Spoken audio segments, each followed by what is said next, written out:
जातीद्वेष, आपकस मराठ्यांचा अपमान करायचा, मग ते संधी सोडायची का? सोडत नाहीत ना ते. शेवटी फडणवीस साहेब आहेत ना.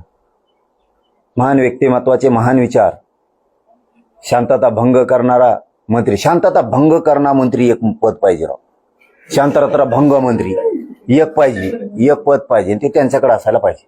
दोन चार मंत्री करतात की ऑलरेडी ती कामं, हिंदू मुस्लिम आमचं नाही नाही, त्यांना कुठं ठेवला आता? नाही नाही, त्यांना लगेच मागून एक वस्ताद आणून ठेवला. त्यांनी बी ध्यानात आणून घ्यावा.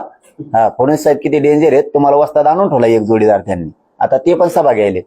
जातीद्वेष, आपकस मराठ्यांचा अपमान करायचा, मग ते संधी सोडायची का? सोडत नाहीत ना ते. शेवटी फडणवीस साहेब आहेत ना. महान व्यक्तिमत्वाचे महान विचार, शांतता भंग करणारा मंत्री, शांतता भंग करणारा मंत्री एक पद पाहिजे राव. शांतता भंग मंत्री एक पाहिजे, एक पद पाहिजे, ते त्यांच्याकडे असायला पाहिजे. दोन चार मंत्री करतात की ऑलरेडी ती कामं, हिंदू मुस्लिम आमचं नाही नाही, त्यांना कुठं ठेवला आता? नाही नाही, त्यांना लगेच मागून एक वस्ताद आणून ठेवला. त्यांनी बी ध्यानात आणून घ्यावा.